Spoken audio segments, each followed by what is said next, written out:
The loudest voices in business rarely build the biggest empires. Think about that for a moment. While your competitors are busy shouting their intentions from the rooftops, desperately chasing attention and validation, the true masters of wealth operate differently. They are the wolves. They observe from the shadows. They gather intelligence without making a sound. They wait for moments of overwhelming advantage, and then and only then do they strike with a precision that leaves the market stunned. This is the wolf strategy. It is a framework not of chaos or reaction, but of patient, dominant power. It is where silence becomes a weapon and information becomes currency. Before we dive into the 4 laws of silent dominance, understand this. This channel is for those who are serious about moving from the crowd to the compound. We are new here. We are building this library of high-level wealth strategy from the ground up, and to keep this flow of truly premium insights coming, to get the traction necessary to keep revealing secrets the loud money does not want you to know, we need to cross 100 subscribers today. If you are serious about adopting this wolf mindset, hit the subscribe button right now. Make a contract with yourself that you will not miss the next strategic drop. And I want to see this philosophy spread. Let's aim for 50 likes on this video as a sign of commitment to this level of thinking. Finally, I want to know where this strategy reaches. Comment below right now and tell me where in the world you are watching from. Make this decision now, because the kind of wealth we're talking about is built on decisive action. Now, let's begin. Move quiet. Win loud. In any market flooded with noise, the advantage belongs counterintuitively to those who understand that attention is a liability. It is not an asset. The wolf strategy operates on a core psychological principle that the masses ignore. The more you reveal about your intentions, the more your competitors can prepare defenses. The more you publicize your moves, the more regulatory scrutiny you invite, and the more you seek validation through public success, the more you dilute your focus from actual execution. The greatest accumulators of wealth have known this for generations. Take the case of Warren Buffett and Charlie Munger. For decades, they built Berkshire Hathaway into a fortress, and their most powerful moves have rarely come through public announcements. They didn't focus on being stock pickers. They focused on finding meaningful investments in businesses with long-lasting economic advantages and trustworthy managers. Their true power came through quiet accumulation, patiently building positions while the market remained oblivious to their intentions. This requires an ego death. The loud investors, the retail speculators, they need to talk about their wins. They need the dopamine hit of the public announcement. The wolf does not. The wolf's reward is the resulting dominance, not the applause. Buffett and Munger embodied this silent discipline. They famously said, "It takes 20 years to build a reputation and 5 minutes to ruin it." This philosophy forces patience. It dictates that if you cannot risk your entire reputation on a single move, you do not make it. This mentality is the foundation of the wolf strategy. The loud ones lose, the quiet ones build empires. Let's dissect this into 4 specific, actionable lessons you can deploy in your business, your career, or your portfolio starting today.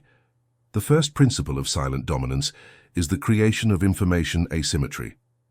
In the modern business world, seeing further does not require knowing more. It requires observing what is already public but remains invisible to the crowd. Look at Ray Dalio and Bridgewater Associates. Dalio built the world's largest hedge fund, managing assets worth up to $168 billion at its peak. He did this not through superior trading algorithms alone, but through a systematic, almost obsessive approach to gathering information that his competitors overlooked, dismissed, or could not synthesize. Dalio developed what he called an information advantage. This was legitimate, it was legal, and it was enormous. His strategy involved cultivating relationships with well-connected government officials across the globe. He deduced how these officials and central banks planned to intervene in the economy, insights that Bridgewater used to generate massive returns. When stocks fell 37% during the 2008 crisis, Dalio's main fund gained 9%. The critical insight is this: Dalio did not invent new, secret information. He constructed systems, both human and quantitative, to synthesize publicly available information faster and more comprehensively than his competitors. He didn't just read the news, he studied economic history across centuries. He didn't just hire finance majors. He built a circle of trust of elite analysts who could see across disciplines. Bill Gates employed a similar information-gathering strategy before his major ventures, especially in the AI space. Gates spent years meeting with OpenAI researchers, quietly observing their steady progress. The moment the signal became clear was in 2022, when he challenged them to train an AI to pass an advanced placement biology exam, a test of genuine reasoning, not mere memorization. When they completed the task in months, rather than the predicted 2 to 3 years, Gates immediately grasped the paradigm shift.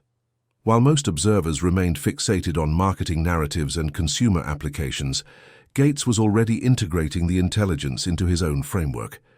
This brings us to Charlie Munger's greatest gift, the lattice work of mental models. Munger built this framework, not by focusing exclusively on financial metrics, but by studying business history across psychology, physics, economics, and biology. This allowed him to recognize patterns that narrow specialists overlooked. Harvard research found that professionals using Munger's multidisciplinary approach achieved 43% better decision accuracy and 31% faster pattern recognition compared to single-discipline thinkers. They could see the wolf coming because they weren't only watching the rabbit hole. The actionable pattern here is clear, and if you're serious about moving to the next level, I need you to internalize this. Study the information that competitors ignore because it falls outside their domain expertise. Build systematic processes, analog or digital, to synthesize public information faster than the crowd. Develop deep knowledge across multiple disciplines to recognize the Munger patterns others cannot, and observe where capital is flowing before it becomes obvious to the market. If you're ready to implement this, hit that like button right now. That simple action is a signal to your brain that you are moving from passive consumption to active strategy. The wolf strategy is fundamentally about waiting for high-probability moments before deploying any meaningful resource. This is not passivity. It is disciplined, aggressive preparation. Again, look at Warren Buffett. He doesn't constantly trade. He identifies moments when markets offer asymmetric opportunities, where the risk is low and the reward is overwhelming. In 2008, while the world panicked, Berkshire Hathaway had enormous dry powder cash reserves, specifically set aside to deploy during a crisis. This is not luck. This is discipline. Fast forward to 2025, Berkshire Hathaway built a cash fortress of $340 billion, holding more treasury bills than the Federal Reserve itself. This massive war chest is waiting for markets to dislocate enough to present opportunities with overwhelmingly favorable odds.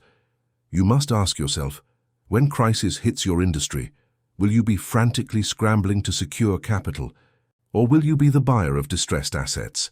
The difference is patience. The difference is the wolf strategy. Berkshire's recent acquisition strategy perfectly illustrates this silent positioning. The company revealed it had been quietly investing in 3 mystery stocks, D.R. Horton, Lennar, and Nucor, for months. They received permission from the SEC to keep these purchases hidden while building stakes. This is the wolf in practice. Accumulate a dominant position while the market is distracted, only revealing the bet after the foundation is already built. Peter Thiel and the monopoly strategy refined this concept further. In 0 to 1, Thiel argues that the most successful companies disguise their dominance. He uses Google as the paradigm example of a stealth monopoly. A company that has had virtually no competition in the search market for over a decade and made runaway profits will never talk about the search engine. Why? Because admitting dominance invites regulatory scrutiny and competitive responses. Instead, successful monopolies frame themselves as continuously competing, thereby keeping regulators disarmed and employees motivated. This strategic patience isn't about waiting for a good price. It's about waiting for the moment you can establish a long-term, unassailable monopoly. Jeff Bezos and Amazon mastered this long-term time horizon. Thiel notes that Bezos explicitly stated this approach. If everything you do needs to work on a 3-year time horizon, then you're competing against a lot of people. Just by lengthening the time horizon, you can engage in endeavors that you could never otherwise pursue. Amazon was willing to lose $5 billion in shipping fees in 2015 to secure single-day delivery, a proposition competitors like Walmart could not match because they were stuck chasing quarterly profits. By thinking in decades rather than quarters, Bezos built competitive advantages that took years for others to even recognize, let alone copy. The actionable pattern for strategic patience. Define clear criteria for when an opportunity meets your high-probability threshold. Build cash reserves specifically for deploying during moments of market stress. Disguise your dominance by never admitting to it. Frame yourself as continuously competing. And think in decades, not quarters, to access investments competitors cannot afford to make. The wolf reveals nothing about its intentions until the moment of strike. In business, this translates to an obsessive discipline of information control. You speak only when communication provides a strategic advantage. Otherwise, you remain silent. Steve Jobs and Apple built a culture of obsessive secrecy around product development. When the iPhone was first being developed, Apple's top engineers were summoned to a secret project with special locks, extra doors and agreements so restrictive that they could not discuss the work with their families until the launch years later. The philosophy was simple: maximum innovation occurs in silence. Premature disclosure serves only your competitors. Apple's approach extended to corporate strategy. They acquired dozens of smaller firms without public announcement, often warning employees not to update their LinkedIn profiles to acknowledge acquisition by Apple. This allowed them to build capabilities, integrating talent and technology, quietly, without competitors anticipating their next 5 moves.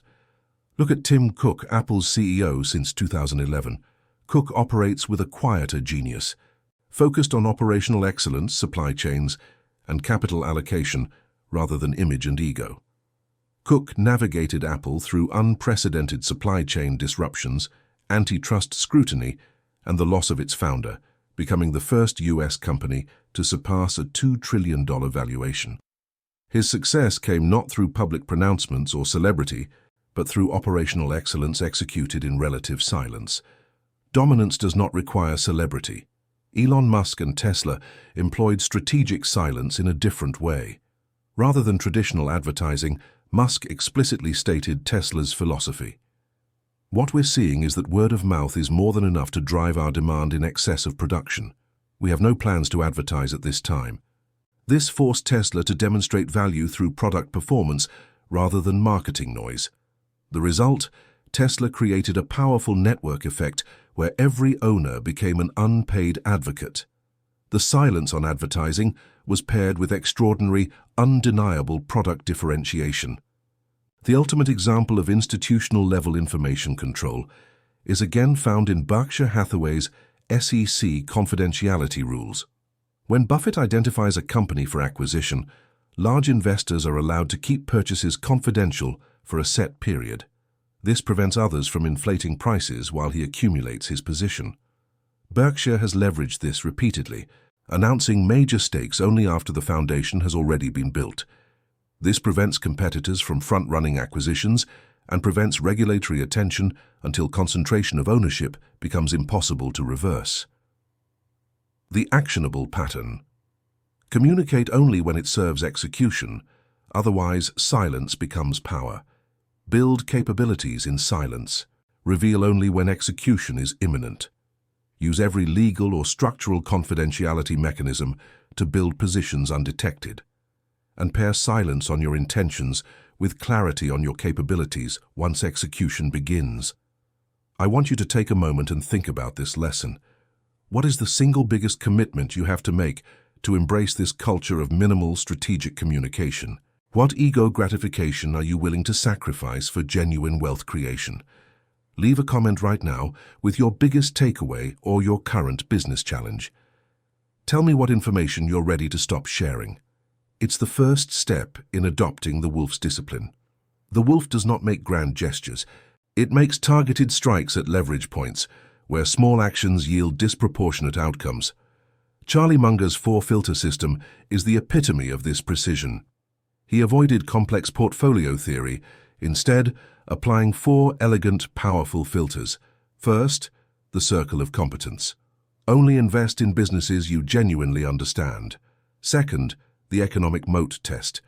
Identify companies with durable competitive advantages. Third, the quality management screen. Assess whether management thinks like owners. And fourth, the price discipline gate. Only act when valuation offers a sufficient margin of safety. These filters are simple, but their application is surgically precise. By concentrating in areas of genuine understanding, seize candies. GECO, they avoided the fragmentation that destroys most competitors. This was not complexity. This was ruthless focus on the high-impact variables. Nelson Peltz and activist investment demonstrate precision at the corporate transformation level. Rather than trying to fix entire companies, Peltz identifies specific operational inefficiencies and leverages board positions to resolve them. His strategy with Procter & Gamble involves spending over $100 million just to gain a board seat, a precise, targeted move designed to alter decision-making at the highest level, rather than attempting broad, loud market influence. Think of Amazon's acquisition strategy. Bezos did not acquire massive, headline-grabbing companies that would invite regulatory scrutiny. He acquired smaller firms that filled specific capability gaps: Whole Foods for distribution and customer relationships, PillPack for pharmacy logistics, and Ring for smart home integration. Each acquisition was precisely targeted to solve a specific problem in Amazon's broader strategic lattice. They were not pursued for vanity, they were acquired for leverage. Precision is measured by the impact-to-resources ratio, not by the level of activity. The wolf expends minimal energy for maximum kill.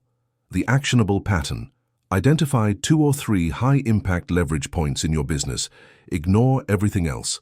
Make targeted moves designed to compound rather than broad gestures designed to impress. Use quantitative indicators or clear criteria to identify when conditions align for a precision strike, and combine multiple small, hidden moves into a cumulative strategic advantage that becomes unstoppable. The truly wealthy, the masters of the wolf strategy, do not just employ these tactics. They embody a specific, counterintuitive psychological profile. This is the mindset shift that separates the aspiring from the accomplished. The first is ego decoupling. The wolf is not driven by ego. The loud operator is addicted to the external validation of the crowd. They need to be seen to be successful. The quiet operator derives satisfaction solely from the internal metric of execution. The moment you stop seeking recognition for your efforts and start focusing solely on the compounding results, you unlock an immense strategic advantage. Your competitors are watching the news. You are focused on the numbers. Your employees are seeking credit. You are ensuring the execution is perfect. This requires the constant management of ego, a discipline far more taxing than financial analysis. The second is the commitment to decades. Most people, especially in the era of instant information, think in quarters, or at best, in 3-year cycles. The wolf is planning for the next decade. When Jeff Bezos planned the creation of AWS, he was looking 15 years out. He was laying infrastructure the market didn't even know it needed yet. When Warren Buffett deployed his cash fortress in 2008, he was executing a plan that had been built over 20 years of disciplined non-action. The rich understand that the largest, most durable advantages are those that take so long to build that the competition simply gives up waiting. If you cannot afford to wait 10 years for an investment to mature, you are operating on the wrong timeline. The final mindset lesson is the power of omission, understanding that silence is not just the absence of noise, it is an active, defensive strategy. Oprah Winfrey built her $2.5 billion empire by recognizing cultural shifts before anyone else and positioning herself ahead of the curve. She did not waste time publicly debating or announcing her strategy. She simply executed. Every word she did not say publicly was energy directed back into her operations. Omission of information is power because it forces your competitors to operate with incomplete data. Your clarity becomes their fog. If you are serious about adopting this mindset and making the transition from being a market sheep to a market wolf, you need to be constantly sharpening your edge. Don't be the last person to get this high-level strategy. If you haven't already, subscribe to Premium Wealth Insights now. We're working to get to 100 dedicated subscribers today, and if you're one of them, you're making a commitment to this lifestyle. The core truth of the wolf strategy is simple. The loud voices lose. They exhaust themselves on public relations. They invite scrutiny, and their competitors steal their ideas by simply watching their announcements. The quiet operators win. They observe while others broadcast. They accumulate while others celebrate. And they strike when the odds are so overwhelmingly in their favor that victory is practically predetermined. This is not a strategy of deception. It is a strategy of focus and discipline. Every word saved is energy directed toward execution. Every move hidden is a move competitors cannot prepare for. Every relationship built privately is leverage competitors cannot measure. The wolf does not howl about its hunting strategy. It moves through the forest in silence, observes the prey, waits for the perfect moment, and strikes with surgical precision. The empire was built before anyone knew it was being built. By the time the world noticed, the wolf had already won. Move quiet, win loud. If you absorb nothing else from this deep dive, remember that one decision today can set you on the wolf's path.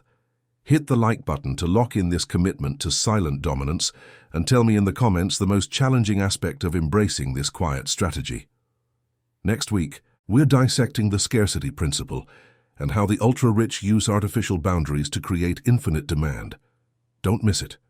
Until then, stay focused, stay silent, and build your fortress.